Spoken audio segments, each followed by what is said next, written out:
Sir আপনাদের fried rice. ওকে ঠিক আছে। বর্ষা বাবুরে খাও, আমি একটু অষ্টম থেকে আসি। আচ্ছা যাও বাবা, নাও খাও।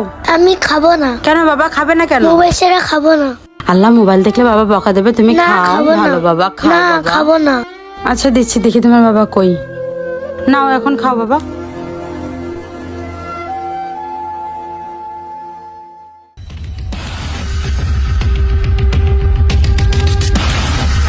বর্ষা, তোমার কতদিন বলছি যে বাচ্চারা মোবাইল দিবা না? তুমি আবার মোবাইল দিছো ওর হাতে, আর তুমি নিজেও বসে বসে মোবাইল টিপতেছো। তুমি এইদিকে মোবাইলে বিজি, ওদিকে বাচ্চা মোবাইলে বিজি, তাহলে বাচ্চা আমাদের কাছে কি শিখতেছে? বাবা খাও। না খাবো না, আমি মোবাইল ছাড়া খাবো না। দেখছো বর্ষা, ছোটবেলা থেকে ওর হাতে মোবাইল দিয়ে দিই তুমি কি অভ্যাস করছো, এখন মোবাইল ছাড়া খেতে যাচ্ছে না। এটা একমাত্র তোমার আল্লাদের কারণে। দাঁড়াও বাবা, আমি একটু আসতেছি। আচ্ছা বাবা। দেখো তো বাবা, এটা কি? ফুটবল আমি খেলবো। এটা তোমার সাথে আমি একটা শর্তে খেলতে পারি। কি সত্য? এই খাবারটা শেষ করতে হবে। আচ্ছা বাবা। খাও তাহলে। খাও বাবা। চলো বাবা। আসো বাবা, বের হও।